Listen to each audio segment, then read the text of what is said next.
Do capitalists want to cut down forests? Ought we to gut federal funding of universities?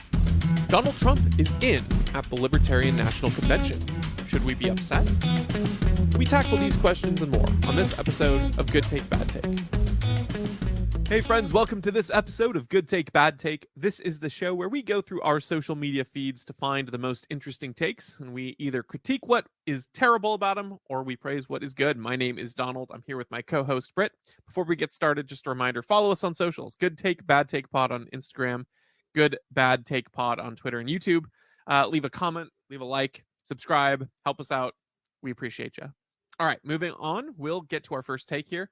This one comes from a Twitter post of childhood something or other, but you'll get the drift of it once you see the image here. The image is a picture of a forest with the caption, "When you understand that under capitalism a forest has no value until it's cut down, you begin to understand the root of our ecological crisis or crises." All right. What do you think? Is a forest only worth something when the trees are cut down, Brett?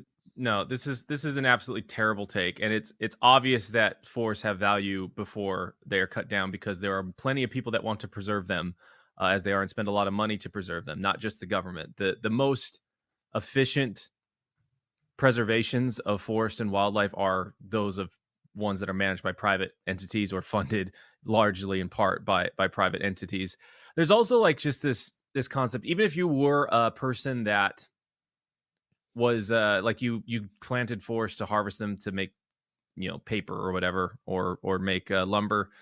I don't know about you, but generally when I value something or something's really valuable, I tend to take care of it. And I want to make sure that it has longevity and that it's sustainable. And that's not to say that there aren't people that are abusive that will use, that value something and then abuse it. But then eventually that person who abuses that thing that is valuable loses control of it and no longer has the means to continue managing that thing. So inherent in anything that is valuable, ownership and private property helps establish that, like, hey, this is your thing to take care of. And if you don't take care of it and if you don't do it in a sustainable way, then eventually at some point you won't have it. When there is no ownership of something, no one has any incentive to look beyond the current time horizon that they are currently given or that they're looking to. So they're subject to the most short types of time preferences that exist out there. And this is really evident in, like, for example, like the oceans, right? Like no one really owns the ocean anywhere. And yet we have huge, massive problems with overfishing because no one actually has any plans or vested interest in making sure that those continue to be filled with fish and everything. And so private fishermen in some cases try to implement their practices, but because there's no private ownership of the oceans or any spot in the ocean, people can kind of come and go as they please and do what they want. And that creates these types of issues. So that's not to say that there aren't bad actors. There are always going to be bad actors that don't, that only value something in so much as they can destroy it. But the good thing about capitalism, about the free market, is that once those people destroy that thing, generally they're not allowed to have anything else because they've lost that thing that they valued or that was valuable, or they no longer have the means to obtain it anymore, or they're at a greatly diminished ability to obtain those sorts of things. Yeah, and the other aspect when you're bringing up the overfishing thing, it makes me think, the other thing that capitalism and free market exchange really, I always hate the idea of capitalism specifically because I feel like it has this connotation, but really capitalism and just free exchange, they send signals, and that's one of the things we talk about is when you have those signals, people can make better decisions and will choose to make better decisions. And so, when it comes to like the fishing thing, it makes me think specifically of energy. And in Washington state, there's an estimated about like calculation of like 40% of energy use waste, just because people do things at certain times without knowing. So like, let's say it's a Saturday and you're like, oh, I need to do laundry at some point. You just decide to run it when you get home from errands and you happen to use it at peak electricity time. That's actually more wasteful than if you just ran laundry before bed. You weren't going to do it anyway necessarily, and you're like, well, I'm just going to let it sit in the dryer anyway until the next day.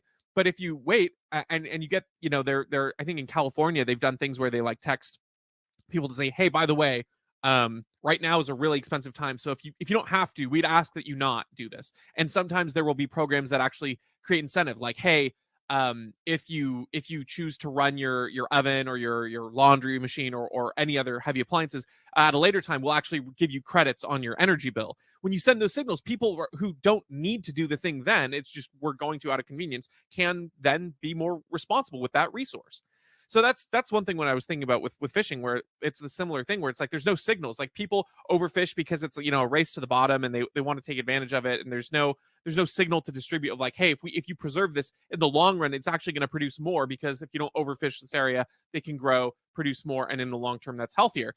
And when it comes to forests specifically, I think this is a really, really poor example for them, actually, because when you look at forest health by private ownership and by public ownership, the publicly government owned forests are in terrible health. And the reason is that they do not allow any logging or deforestation, or they'll allow it, but it's under a super high burden. And for a forest's health, you actually need deforestation to occur, because otherwise they are super prone to forest fires. You have a lot of dead trees, you have a lot of rotting wood, you have a lot of overcrowding, and then forest fires happen, and that ends up, one, obviously endangering humans in a really bad way, two, destroying the land in a much more destructive way than normal deforestation would be, and three, adding a bunch of pollutants into the air from the, you know, burning trees and you know, brush and things. So you end up with the worst of all worlds with these forest fires. And what you also will see, beyond just sort of the, you know, when you have a private ownership doing deforestation for economic purposes, you get that natural benefit of them being more protected, more taken care of because of that. But also, like we're talking about, if you own the land, you know, people will say, oh, well, you know, trees take like decades and decades to grow, so you have no incentive to not just cut everything down and then, you know, take the wood now and sell it. But the problem is you do, because when you own that land, you have an incentive to either, one, pass it on to your children or whoever you're going to inherit it, or two, sell it to someone. And if you have raised it all down and you take all the wood now, and it's like, hey, this thing's not going to be profitable, it's completely destroyed, we don't have a structure in there for it to be renewable, no one's going to want to buy that. And so you, as the owner of the property, even if you don't have a shred of care about the environment, which I think is sort of the way that Hollywood has painted free market people, and I don't think that that's really true, and particularly when you consider that a lot of the farmers and agriculture industry people like tend to be conservative. They care greatly for their environment and for animals and things like that. But beyond that, it's like there's economic incentive for you to keep the forest renewable and in good shape, so that it's an asset for you to turn over to someone else. Again, whether that's leaving it to someone who's going to take over your business, or because you want to sell your business, or selling the property itself, you always have the incentive to not destroy things when there's a profit incentive. That just it you know, even if it's non-renewable, you have the incentive to not just burn the turf. Unlike any other sort of public ownership, where if you're just allowed to go in and cut down all the trees, if you don't hold on to that property, if you don't hold on to that forest after the fact, then you have no incentive. You don't care. You're not selling the property. You don't need to pass it on to anyone that you care about. And that's kind of how government ownership works in many cases, where they're not accountable to anyone. They don't have to sell the property. They don't have to sell the forest. It just passes on to the next bureaucrat. They're not leaving it for their kid. So there's not the same kind of incentives there for the long-term preservation of forests that I would argue completely exists with a private market and private ownership model. Oh, you're muted. Thanks. Sorry. No The other thing about it too that this meme kind of fails to ignore or fails to acknowledge is that the lumber has value standing, or the trees have value standing, and then it might have more value being chopped down. And when it has more value being chopped down, like, that's not a bad thing. That's actually a good thing, because that means that you're chopping things down, and then ideally someone who values that land is going to plant more trees to build it back up, or they're going to replace whatever the trees were. There was something that was even more valuable than the trees just standing by themselves, with housing or with some sort of industry or something awesome that's there. And so, you know, like, it's like, yeah, like, the trees are valuable. The land that the trees are on are also valuable. And someone that owns that property is going to care about preserving that value. And if they don't preserve that value, it's not like it's not like and I'm not saying that there are no bad actors that do this, but there are majority of folks that buy land with money that they have that has some sort of resource on it. They're not looking to turn it into some mud pit, that is completely worthless. And that's what people kind of like view capitalism and like people that are industrialists and stuff as doing. It's like, oh, you just want to create like Mordor, in our backyard. It's like, no, like what value is there in there being this burnt ash, land? Like, people don't want that, especially someone that's invested in it. That's the beauty of capital, is that you have to accumulate capital, and when you accumulate it, you have to, in order to keep it or to grow it, you have to make sure that it's invested in things that actually have a return on it. And if it doesn't have a return, then it's going to lose. And just like you were saying, like with the building energy stuff, like you don't have to incentivize building owners to make decisions that lead to higher efficiency buildings, because that actually lead to higher efficiency buildings, because they want to save money. Higher efficiency means that there's going to be less energy used, and less energy used means more money to the bottom line. The only time you have to incentivize them is when the solution that you are trying to give them does not actually create more efficiency. It just makes people feel good. And so therefore you have to subsidize it in order for it to make sense on paper. If something makes sense on paper, building owners, a landowner, any sort of person that has any sort of brain cells that wants to make sure that they keep things and grows things is going to make that efficient decision. But until the technology, until the industry catches up to that, it's not going, or has a solution to offer, they're not going to purchase something. And that's where government subsidizing creates these distortions that make it so that things that shouldn't have value actually do have value, and things that do have value are now like not valuable at all. And that's just a big bummer. That's really sad. Absolutely. All right, our next take comes from Jack Lloyd, who tweets, "The state justice system doesn't protect people from the mob. It just enshrines whatever mobs vote on." All right, what do you make of that? I really like this take. I had never really heard it put this way before. We've always talked about how, and people will gasp when you say this, like, "Oh yeah, I don't believe in democracy," because like Hollywood and our culture is like, we've talked about it, Star Wars, like, my faith is to the republic, to democracy, and it's like, what is the correlation between just because a lot of people believe something that it makes it good? And I recently heard a guy do a seminar, and he was talking about, he was like, he's like, yeah, one of the problems, in the United States is that people aren't informed, and they're not, they're not well read. And this guy's obviously very much more liberal. So when he says well read, he means like they don't read the New York Times or listen to the approved news sources or things like that. And so they believe in all these conspiracy theories. So he said that, and then about 30 minutes later, he was making some points, and he's like, yeah, and like we believe in democracy, and so therefore everyone really needs to vote, and everyone needs to participate, and the highest amount of participation we've ever had is 2/3 of people that were eligible to vote voted. I just thought, man, don't, like, just 30 minutes ago you were saying that the general populace is dumb, that is not educated, and has no actual grasp on the issues, yet you're now advocating that they are supposed to like have their voice be made heard in this democracy. It's like, you can't really have both of those things at the same time. And just because there's a bunch of people that say something should happen does not mean that it's good. And most people don't like mob rule, but that's exactly what democracy is. And the way Jack Lloyd puts it, which is, the justice system doesn't actually protect you from the rule of the mob. It just kind of removes it a few steps away, and it enshrines and gives it an air of legitimacy about what they want. It's not actually based on any sort of principle of freedom or individuality. It's just based on the sinful whims of the majority.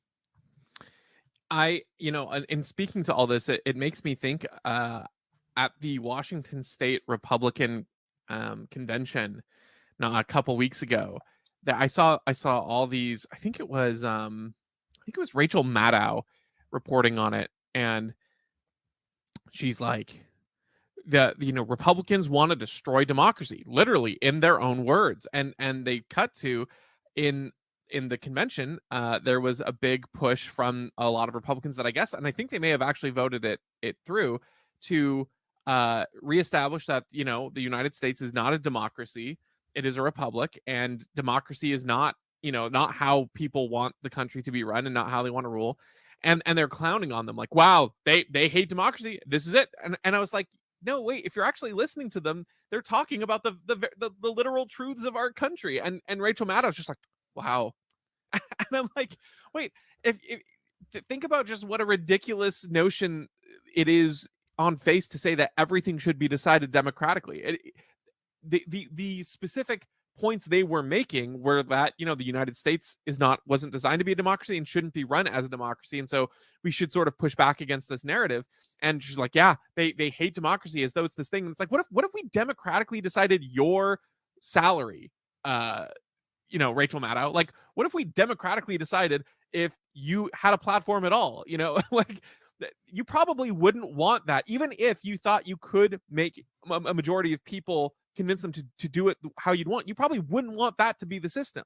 You probably recognize when it comes to the things that matter to you in your personal life that it doesn't make sense to run things as a democracy. But for some reason, when it comes to the most important things that affect people's lives, it ought to be, which is a very, very confusing and silly thing. And so I like this take from Jack Lloyd. I think that's exactly right, in that you know, the current justice system really is a mechanism to defend whatever sort of the mob has decided. And it's one of those things where, again, you know, Dave Smith's had the comedy bit about the cops, like, oh, they work for us. And it's like, no, they don't. Like, they, you know, or the cops that are, you know, just following orders. And it's like, no, you know, those are not adequate excuses. But when you think about, like, why is it not an adequate excuse? And like, why is this a problem? And it's because that's what you end up with essentially is what this mob votes on.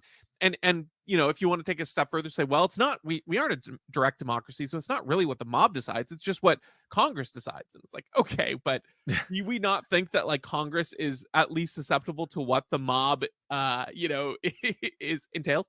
And also, if that was really the case, then why is there such pushback on the idea of reverting the amendment that changed the election of senators from the House of Representatives, or excuse me, from the state houses, the state legislatures, to the democratically elected vote of the people? There's a lot of pushback against that. So for people who are saying, well, you know, we don't have a direct democracy, so it's not really mob rule, then it's like, okay, well, then I look forward to seeing you, you know, siding with me on this issue that we should restore, you know, one further control of democratic power to like senators, for instance. But people when it comes down to it, they actually want that mob control because they feel like it gives them a little bit closer to that control and power, even if they don't admit it. One of the things I've noticed in business and just in general group decision making is that when someone wants to avoid having to make a hard choice that might you know, exact some anger from certain members, or might be just a difficult choice in general, usually there's like an appeal to democracy. Let's take a vote on it. And in most of my experience, at least, that does not end up, you know, producing the best outcome. All it does is seek to obscure and protect the person that actually was supposed to make that choice, to take leadership. And they can just say, well, this is what everyone wanted to do, so that's what we did. Now, that's not a good excuse, especially when it comes to, like you were saying, the most important things in our society, like who rules over us and who decides how much we are taxed and things like that. It's like, yeah, I don't necessarily think that, you know, shouldn't there be a different way? Maybe freedom and individualism and voluntary association should be what it is. And obviously, we don't live in a perfect world, so we're not there or anything like that. But yeah, it's democracy to me, in every layer that it's practiced, is usually just a way to wiggle out of the most difficult decisions, and then in the worst cases, it's used to justify really, really terrible acts and desires of the mob, because for some reason there's this belief that, like, oh, well, as long as everyone says it and made their voice heard, then this is what's good. It's like, no, there's good outside of what people think. There's a good that we should aspire to, and when we don't aspire to it, then bad and wrong things happen. That we've somehow started to lose that in our culture. And I can't remember which founding father said it, or maybe no founding father said it at all, but basically, like, hey, this only works. This whole system of government only works if we're a moral people. Yeah, and if we're not a moral people, then we're going to have immoral decisions regardless. So the government, like you and I've always said, can't make us better people. So much less, you know, democracy and all this other stuff. Yeah, I was going to say, I mean, and that was the whole revelation of, Alexander de Tocqueville, was that we were such an industrious, incredible people. And so the only reason why, sort of the American system could seem to work was because we were people that were invested. And he was amazed at how everyone was sort of a jack of a trade. Everyone is a doctor and a lawyer and a philosopher. Everyone had such a bevy of knowledge. So it's like one of those things where it's like, yeah, no, you actually kind of need that in order for the system to work. Is you have to have that in place. So, okay, our next tweet comes from Jack. I never know how to pronounce it. Is it Posobiec? Okay, yeah, spelled funny. Sobek, he is quote tweeting Alan Dershowitz. Alan Dershowitz tweets, any university that divests from Israel should have its federal funding terminated. And then he has a screen capture of that quote and has just blanked out part of it. So it reads, any university should have its federal funding terminated. And he tweets fixed. What do you think? Do you think he fixed the tweet there? He did. Yeah, he definitely did fix it. He did a good job. Obviously, I don't think we need to necessarily speak to how bad Alan Dershowitz's take is. And it's not bad because it's defunding a university, but it's bad for the reason. It's like, of all the sins that the universities have committed and done, Alan Dershowitz, I believe, is a Republican, right? I don't know where he's officially calls himself. I'm not sure. It doesn't matter. Whatever it is, I think he kind of generally does fall on the more conservative side. Yeah, constitutional law. Like, of all the things that the universities have produced, like, defunding of it over Israel and not supporting Israel is just such a silly take. I mean, of all the things. So yeah, his take is terrible, but Jack Posobiec's totally right. And there's so much federal funding in the university. And what's funny about the whole education system and higher education is that, people complain about, like, oh, well, we need to subsidize it. We need to do loan forgiveness, and we need to make it better and easier for people to go to college. The thing about college is that, back in the 50s and 60s and stuff, the people that went to university and went to college were people that were already doing things that were amazing. And they were going to college and university because they wanted to get better at the thing that they were already doing amazing. They were business owners, entrepreneurs, and specialists that already had some sort of skill and were making money and successful.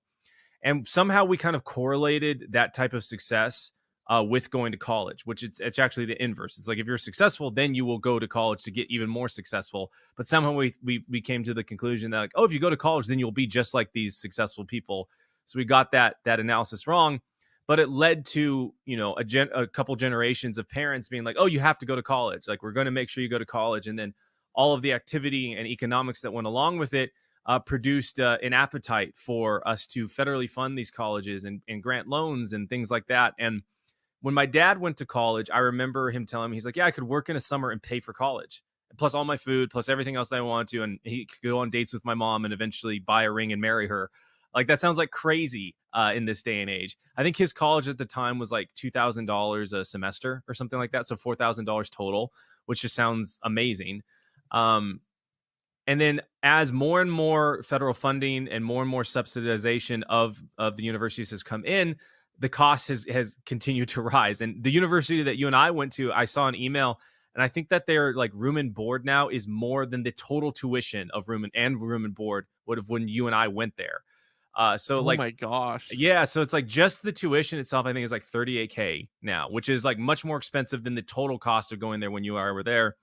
And the reason for all of these raises is because it's like, one, you've obviously got the Federal Reserve printing money to subsidize all this other stuff, which creates inflation. And then two, when you have loans that are federally backed, like, why would you not? You're incentivized to make investments and raise prices because you're kind of guaranteed money that people are going to come. It's like, oh, well, students are going to make up the gap, but they're making up the gap by taking on debt. And the sooner we eliminate, funding of these universities, the sooner they will have to stand on their own two legs, which means that they'll actually have to produce students that bring value to the world. Then a degree will be worth something, right? Because only people that can actually afford it, that actually have a reason to go and that are going to get a return, are going to go to university. And that's a better world for all of us.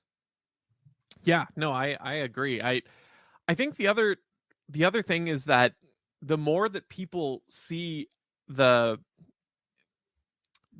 the output of these Israel protests and stuff and all that kind of, it's like people see this one thing and then think, oh man, now it's time to defund them when they do the specific thing I don't like. And it's a very punitive way to wield power. And it's also very funny because it's kind of like, I don't know, it's almost like going into um it's like it's like going into a brothel and seeing gambling and being like, oh man, there's immorality here. Well, we need any brothel that has gambling, we need to defund because that's going to breed in immoral behavior. That's like, yeah, what do you think that the place is going to do by its necessity? And it's like, oh, we have,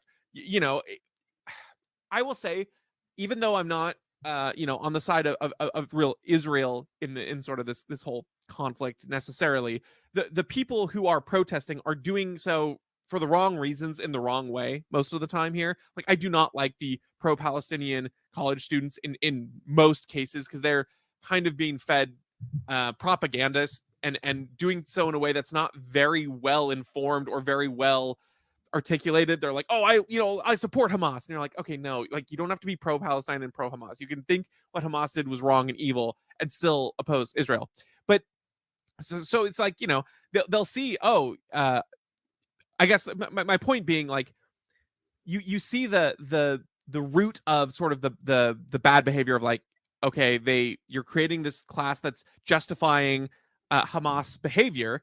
And then you're thinking, if we just root out that, fix that one problem, somehow these universities are not going to produce more people who think like that in other areas. It's like, no, these universities are the people who are imposing the cultural Marxism. They're the ones who are putting out the DEI, putting out sort of the America was always racist and Christianity is bigoted in nature, and you have to allow your kids to be trans and all that kind of stuff. It's like, why would you only seek to remove the federal funding from the ones that are doing the one issue you don't like without recognizing that the whole thing needs a complete revamp, and your public dollars, no one's public dollars, should be forced to back that kind of thing, regardless of if you like the message today or tomorrow. It's inevitably going to turn to some tide you don't like at some point. I think it kind of is in many cases. The American university system has always been that way. I wouldn't say historically all universities everywhere, but the point is, like no one should be forced to fund these kinds of ideas regardless, because they're obviously breeding grounds for ideas that you inevitably are going to find abhorrent. And it's also like the funding of it is the problem, is the cause of all the problems that people whine about with university. Like, everyone decries, like, oh, we need it to be more affordable or whatever. And it's like, well, if you want it to be more affordable, the exact solution you're prescribing to it actually is the thing causing the unaffordability of university. And it's not only that, but it's making worse people just in general out into the world. And because people that are desperate are bad. Like, people, and I'm not saying that, like, if you've ever been at a point of desperation that, like, you're an evil person or something like that. But, like, when you're in a desperate position, like, it's a bad thing for the entire world. Like, we all suffer because of you being in a desperate position, because you're more prone to make bad decisions, and you're more prone to have, high time preference and all sorts of things. And we've shared this example before, but like if I was 18 years old, and let's say that my dad was a plumber or something like that, and I had some trade skills, I've been working with him, and I went and I said, hey, bank, I want, $180,000 so I can buy a van and a bunch of plumbing equipment. I'm going to start a plumbing business, and I anticipate that I'm going to bring in, $300,000 a year with it, and I'll be able to pay your loan back within the next 8 years or whatever. And I can demonstrate I have the skills and everything like that. No bank would ever loan to me $180,000, even though I have proven skills with a trade, and I have, someone that has taught me it, or taught me it. And I've got, an actual business plan that I can show and demonstrate how I would repay the loan and be able to pay it back. A college student can go in without ever meeting with any banker, without having to pitch anyone, without having to even know what degree they're going to get or how much money it pays back, or whether or not there's even availability in that field or desire for that job that they potentially want to be filled. And they can get a $180,000 loan that is never able to be forgiven attached to them, just like that, just by filling out a little bit of paperwork. And then they're saddled with it for the rest of their lives. Like, that is just not a good scenario any way you put it. You can say that it's in the name of making college more affordable and accessible or whatever, but in reality, it's just making young people burdened with something that they should not have to be burdened with. And people claim like, oh, well, we need to protect people from their own mistakes. It's like, okay, I don't necessarily agree with that. I think society does not have a duty to like subsidize and fix someone. But like, if there ever was a time, it's when they are the most bright-eyed, vulnerable, and basically still a kid from being saddled with this debt that they have no idea what they're going to do with, and they can never get rid of. And as adults, and especially the adults in their lives, should be telling them not to do this sorts of thing. Eliminating the federal funding just makes it now not possible for them to go do that, and that's a good thing. Hope you're muted. We both have committed the cardinal sin. No, I was just saying I completely agree. I think we can move to our next one here, and that so the Libertarian Party has announced, and this was a reply to their tweet directly here with a graphic. But they've announced that Donald Trump is going to address the Libertarian National Convention, and they tweeted a graphic of Donald Trump's hairline. It's actually kind of a great graphic. It is. It says, "I'm in," because that's how he had responded. Libertarian National Convention, Washington, D.C., May 25th. And in response to this, there's been kind of a variety. And so I thought we'd take a look at one. Lars Mapstead, who is one of the candidates for president of under the Libertarian Party banner, he responds, "Breaking news headline, parentheses, probably. Trump and Kennedy spar over last scraps of the Libertarian Party. The mainstream media is not our friend. They are not coming to give us free press. This is the kind of stuff they will write." And he shows an article from the Associated Press that reads, "Trump will speak at the Libertarian National Convention addressing a party linked to Kennedy Jr." All right. So what do you make of this? And maybe broadly speaking, the different reactions to Donald Trump coming to address the LNC. I think it's awesome that he's going to be there in a way. Like I preface that with, I hope that people stick it to him when he's there about the things that do matter, because like, I think libertarians, at least libertarians of our persuasion, the more ANCAP style folks that were against the lockdowns in the beginning and against the vaccine mandates and things like that, I hope they do stick it to him and have a chance to just kind of air some of the problems we have, because I don't know if there's many other folks out there who, there's kind of like, people don't realize that Trump is just as bad in basically all aspects as Biden in terms of his the things that were bad on COVID, which is kind of the most significant thing of the last 10 years at least. And people like to act like, oh yeah, Trump was all for freedom and all this other stuff, and Joe Biden was the enemy of that. It's like, no, like Trump is the one that had the vaccine. I remember very specifically watching the debate between Mike Pence and Kamala Harris, and Kamala was asked, like, would you take a vaccine, that was developed by Operation Warp Speed? And she's like, no, I would never take I love vaccines and I trust in them, but I'm not going to take a vaccine that was developed by this administration. I just thought, oh, okay, like, obviously it's partisan and whatever, but like, just realize that the vaccine that Republicans later were like rallying against and the Democrats were for was the one that Trump pushed through. So it just to kind of give you, with all of that confusion of going back and forth and switching sides, they're all the same. That's all that means. They're all basically the same in terms of the response to COVID. The greatest villain of the COVID era, Dr. Anthony Fauci, was kept in power by Trump instead of removed from power. And so all the things that we and Republicans don't like about Joe Biden are true of Trump. And I hope that the Libertarian Party members can kind of call him out on that. And, this thing that Lars Mapstead is saying about, the mainstream media not being our friend, like, that's true. And they were going to not cover the Libertarian Party anyways. And if they did cover it, it was going to be in a bad way. But at least in this way, like, you do get visibility, and maybe people are like, oh, like, Trump deemed it necessary to go talk to these folks about something. And when you say scraps, it's like Trump doesn't really beg over scraps. He only goes after things that he thinks he needs to win. So I don't know. To me, it says something about like either how maybe Trump is desperate, but at least how important the Libertarian National Party is to Trump and being able to persuade us. And I don't think he's going to be able to. And I think that's a good thing, because people will hopefully be opened up to some new alternative views and perspectives. Yeah, I think that this is this is the best take from the opposite perspective, because I think that Yes. the most reasonable argument, and one that I'm sympathetic to, and frankly, I don't know if I've sort of weighed the calculus in my head so that I've fully determined it. I lean towards thinking this is a good thing. And I wouldn't call it, I think that someone like Dave Smith, I think he says it's, an unmitigated good thing or an absolute win. I No. don't agree there. I think that there is drawback. And that is what I think, again, what Lars brings up here, I think is good. But I do think it's a better thing than not. But it is risky. And I think that when you consider the way that the Libertarian Party is perceived as sort of Republican light, that this or Republican, or maybe libertarians are or Republicans or libertarian, like I don't know which way that would go, but regardless, I think that there is a risk to them to further this association, to have more people dismiss them because of Donald Trump. However, I think that ironically, people like Lars speaking up in this way and being openly hostile to Trump at the announcement is actually a really good thing in tandem with him Yes. speaking, because you get the best of both worlds there, where you get people who would never cover it before coming to cover it. You get people who are interested, like, oh, like Donald Trump's going to be there. I want to go to see Donald Trump live. Like, that's really cool. I'll be in the area, or I would never have considered this before. So I think those are all very good things. And then if you have the loud voices of the Libertarian Party talking about the fact that, hey, he's not a libertarian. Here are the things he did terribly.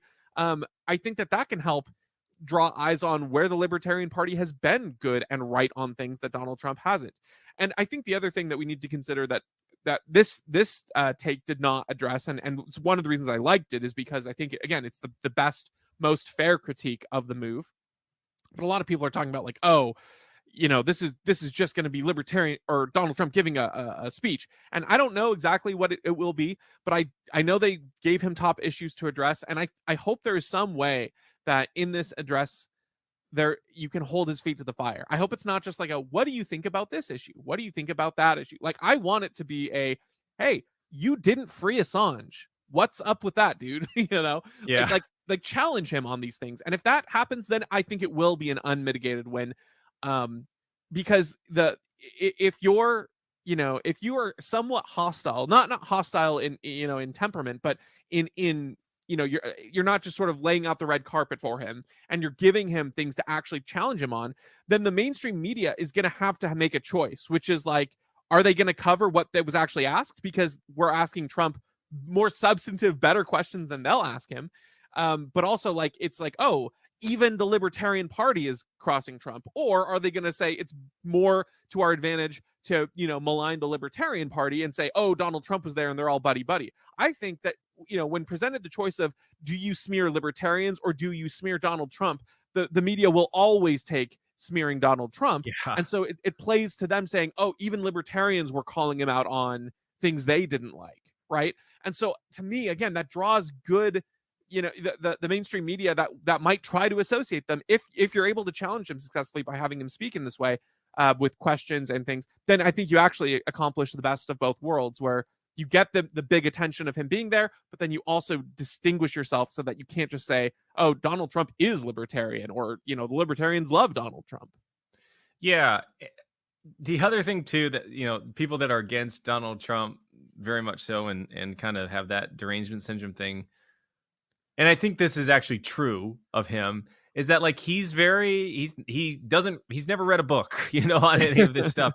So he gets his talking points and his perspective and his policy from watching the news, and then from the feedback from his crowds, like any great entertainer does. And so this is a tremendous opportunity, if he's influenced by those sorts of things. And I think his detractors, as well as us who are sort of detractors but adjacent, both believe that it's like, oh yeah, he can be swayed by the atmosphere in a room. It's like, okay, well, here's an opportunity for him to see the atmosphere of his decisions and that they've created, as well as, like, present, like you're saying, that thing with Assange and with the COVID stuff, and maybe auditing the Fed or ending the Fed, or any of the prosecuting Dr. Anthony Fauci or anything like that. Like, he's persuaded by those types of things, and within his career, it appears that he's malleable, at least in that way. And this is a great opportunity to get the libertarian voice out there, and also just how cool, right, that the Libertarian Party, which can never break any amount of percentage that's relevant in the national races, now has a national candidate thinking he needs to come and speak to us in order to have a chance. That's a pretty cool thing. Yeah, agreed there. All right, our last take of the day comes from Sam Block, who I guess is an ESPN guy. And he tweets, "Jokes about 9/11 are not funny. Jokes about LGBTQ are not funny. Jokes about murder are not funny. Jokes about sexual assault are not funny. The Tom Brady roast was disgusting." This, if you couldn't gather from the context clues, comes on the heels of the roast of Tom Brady happening on Netflix.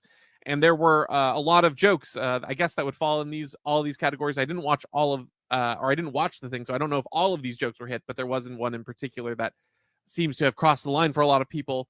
What do you make about this? Are any of these categorically unfunny jokes funny to you, Britt? Let's two works of fiction. The Office, when Michael Scott's like, yeah, the Abraham Lincoln, murder just recently became funny again. Yeah. AIDS, I can't do that. That's not funny yet, but it will be. And for him to say, I think the proper way to phrase this would be, there are some jokes about 9/11 that are not funny. There are some jokes about LGBTQ that are not funny to some people, right? Like, that's because humor is relative, and like the best type of humor is usually grounded in truth, or it seeks to reveal the truth by telling a lie that is exaggerated. And have you watched like V for Vendetta? No, I know of it, but I haven't. Dude, I watched it on the plane ride. I'm in Chicago right now, and I watched it on the plane ride here, and one of the quotes in it is that writers tell lies in order to get someone to realize truth, while politicians tell lies in order to cover up the truth. And I think that like comedians are kind of the same way, and in terms of like things that are funny are usually based around the truth, and they're hitting at something that we all implicitly know. We've kind of outsourced our thinking to them in that moment, and they're thinking through something, and when it clicks, it's funny. Everyone laughs, and it draws reactions. And these are all things that are important and big aspects of our ability to think, things that are important for us to think about, and big aspects of our existence. And so if you can't think about these things, when someone says something's not funny, like you should not tell a joke about that. You should not discuss that. You should not say words about that. What they're really telling you is, hey, I don't want you to be thinking about that thing. And you have to ask yourself, do you want to be on the side of someone that's telling you not to think? And it's like, I think it's pretty clear you don't necessarily want to. And that's not to say that like some of these things can't be incredibly offensive, or they can't be very hurtful to someone. Like they can, but to think is to risk being potentially offensive, to quote Jordan Peterson. And that means you have to speak. And if you're not speaking, then you're not thinking. And if you're not thinking, then you're not really living. And you're at the whim of whatever society is going to tell you. And that's not a good way to be. Yeah, I think that this is also a very it's just a very reactionary tweet, and it strikes me as interesting because it feels pretty universally true. It's not a profound thing to say in this day and age, that a lot of people process things through humor. And so in order to make this claim, you have to be speaking on behalf of actual victims of whatever things are offended here. So, for instance, to say jokes about murder are not funny, there are a lot of people who have had to live through, close relatives being murdered, and the way they process is through dark humor. That's, and they're the ones giving the jokes. And so it's one, like you said, it's one thing to say, I don't find that funny, or I this is the kind of thing crosses a line for me, or I find it offensive. But that's not the end of the conversation. It's not like, if a joke is categorically offensive, therefore it has to be shut down. That's not the end of the conversation. You don't get to shut that down. You don't get to, tell people not to think. And you are then also presumptively taking the place of every person who is a victim and trying to speak on their behalf, when a lot of people do in fact process that way. So I think this strikes me as almost kind of the people who like to take offense on behalf of minorities in the United States, like the white people who are championing Latinx, even though actual Latinos and Latinas hate the term Latinx. And it's like, this guy's like, all of these categories about things that he probably is not really a victim of are not funny. And even if he is a victim of any one of those or all of them, then that's fine. But you don't get to also then speak on behalf of every other person who would be, somehow affected by these things. So it's a very selfish way to view the world and to view it's that you know best and you know what's hurting everyone and you get to dictate the conversation. You're the adult in the room. Everyone else needs to obey your rules. And of course, we saw during COVID, people love to be petty tyrants. This is just kind of another way of doing that through speech and through humor. Humor is oftentimes an easy target because it elicits such strong reactions. It's also why, for instance, a lot of comedians are the ones who speak out against things like the woke agenda, and they may or may not get mocked for that. But frankly, when you're able to cross boundaries and lines, that's when you're going to get the bigger reactions and the bigger areas of humor. And so I don't know. It's even if your claim is that you don't like these jokes or they're not appropriate, that's a different thing from them not being funny. And it's kind of wild that you would just categorically say they're not funny. I don't know. There are a lot of things that may not be appropriate that are still funny. And again, every man has to find his or her own line for that, I guess. Yeah. I don't have much more to add. I might have to go watch some of this Tom Brady roast because if this person doesn't like it, that might mean that I might think it's funny potentially. I might not. There's some potential. We don't know. I might not. It might not be funny. It might not. It might just be the subject matter. But this at least makes me a little curious about it. Exactly. All right. Well, thanks so much for being here with us. We appreciate it. Make sure to follow, subscribe, give us a like. Helps us out. We appreciate you. Have a great one, and we'll see you on the next episode.